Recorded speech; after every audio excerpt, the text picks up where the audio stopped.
Game of the World 3, Chapter 3. The Remaining Elf Believers.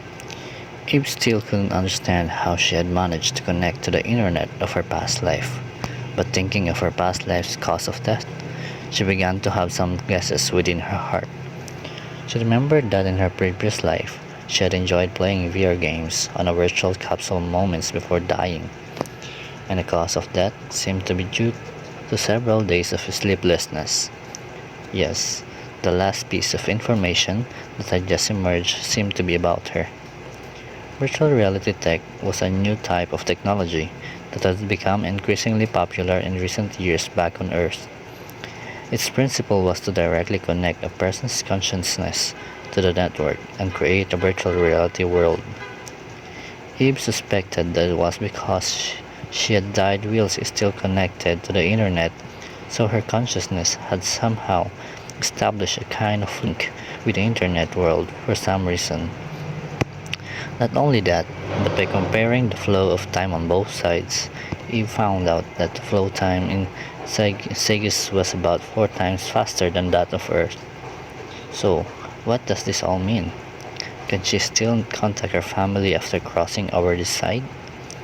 Thinking of this, Eve didn't know whether as to cry or laugh at the absurdity of it.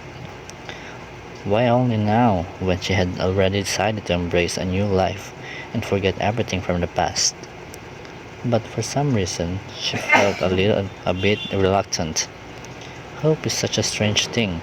Sometimes, when it's completely cut off, it's simply gone. But once even a slim chance occurs, it can rekindle, so bright that it might even burn you up entirely. I just felt like that without even saying goodbye. I still don't know how sad my parents and sister are. Eve sighed in her heart. Alas, she now had become the World Tree from another world, and add to the fact that her previous body had long already been cremated into ashes. So what use is there even if she can establish contact with her family through Earth's internet? She has already tried once, and her divine power seems it can only affect the network world, and cannot manifest physically on the other side. In other words, even if she projects her consciousness over Earth, Eve would at most be just an invisible mass of data without any corporeal body. And if she wants to entirely make a copy of her consciousness and upload it into some data bank servers over there, she estimated that the consumption of divine power required to do such an endeavor is even more astronomical. Eve estimated that it would require at least tens of thousands of divine power values. Eve sighed in her heart before calming her nerves down. Maybe after she had become more stronger and finally escaped her quasi-death dilemma, when perhaps she could try again in the future. Being able to spend tens of thousands of divine power points requires at least an intermediate level of divinity. But as of right now, she is just a weakling with a meager divine power. Not to mention, she is on the brink of death too at the moment.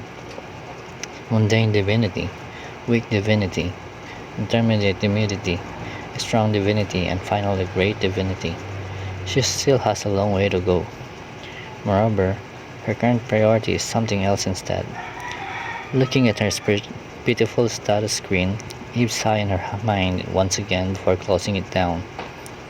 First order of business is stabilize my own condition.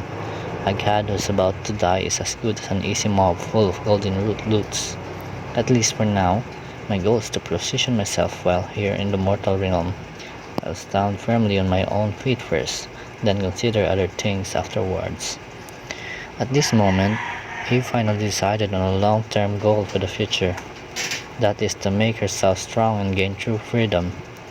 With that in mind, Eve resolutely left Earth's internet and came back to the 3 green spheres of lights, back in her celestial domain. After excluding the one belonging to Berserker, she then looked at the remaining 2 firefly-like orbs. Suddenly, that ethereal, gentle, and solemn prayer had came again. This time, Eve finally found the source of the voice, which was the brightest of the 2 lights. After hesitating for a moment, she probed her consciousness into it to track its location. accompanied by a sudden weightlessness. Eve felt her vision constantly rising as her surroundings began to bend and distort.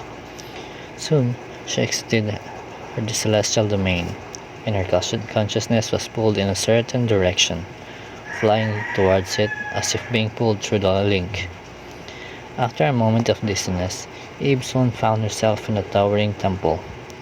The temple was intertwined with vines and structures made of ancient wood which was carved with exquisite and complex patterns, giving people a natural and sacred feeling. But alas, it appeared very dilapidated, with a sense of ancient and vicissitudes of life. In the center of the temple was an ancient altar. The strange magical runes had already been long destroyed by cracks. Above the altar was a broken elf statue, missing its head. Where's this? Eve was slightly stunned. When she expanded her consciousness outward, she then suddenly felt some sort of connection to this structure, this temple. It was actually located on her own body. To be precise, it was on the lower trunk of the world tree. But Eve had been observing her surroundings all along and hadn't noticed it. Is this considered a blind spot? Silently complaining to herself, Eve focused her attention on the area in front of the altar. In front of the altar stood two elves, a man and a woman. The male elf was very old, with white hair and beard, leaning on a cane and wearing a gray ceremonial robe. He exuded a sense of dusk and decay, with deep sadness and despair etched deep in his eyes. Eve's attention quickly passed over him and focused instead on the female elf in front of him. She was a beautiful elf girl, about 16 or 17 years old in appearance, kneeling on the ground with her hands clasped tightly around a leaf-shaped emblem.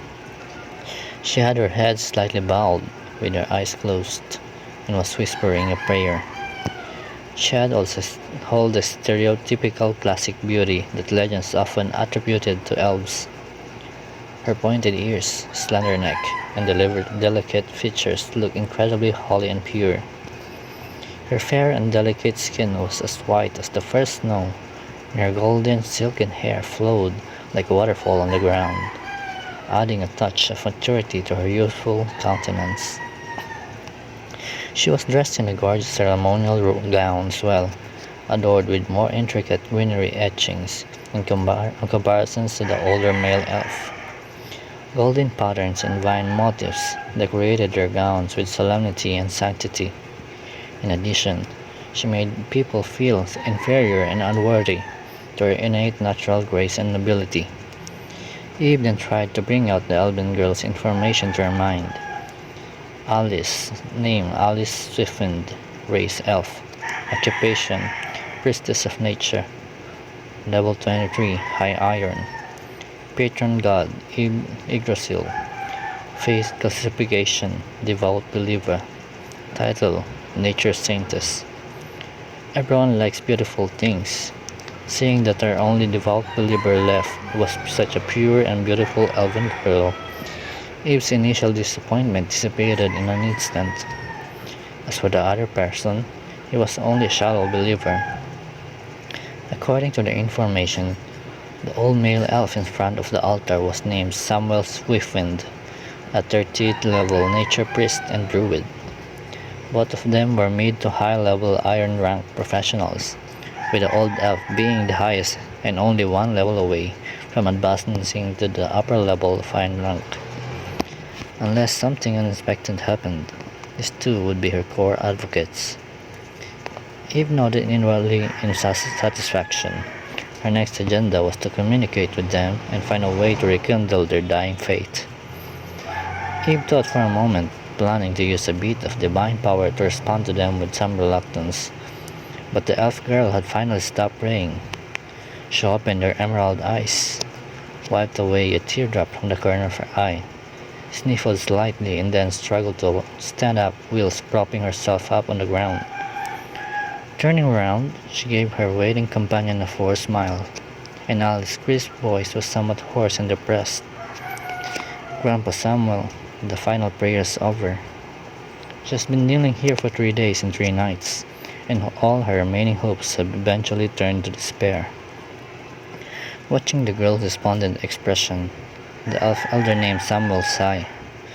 He concealed the sorrow in his eyes and tried to comfort her, saying, "Well, this is something we can't help. No matter how much we persevere or hope, eventually we must accept this harsh reality." As he spoke, he then raised his head and looked at the broken statue above the altar. In his cloudy eyes there were faintly shimmering tears. Her divine majesty, our patron goddess, she really has fallen. Silence. It took a moment of realization, but finally, a weak, broken, sobbing sound echoes faintly within the temple's grand hall. After the saintess had eventually regained her bearings, the elderly elf sighed deeply before saying, "Let's go." After guarding this place for thousands of years, we no longer need to persist here anymore. As he finished speaking, the lights representing the two believers in the world tree's divine space dimmed even more and were about to go out. Eve was speechless. "Hey, listen, is it really okay to give up your faith like that when your God was finally come before you? Didn't you guys wait for me for 1,000 years? What am I going to do now that the last two believers of mine have become like this?" Eve felt extremely depressed. Originally, she had wanted to perform a miracle and raise the elf girl's favor to fanaticism, then develop the other shallow believer into a devout one. However, she didn't expect to be met with such a game over situation right off the bat.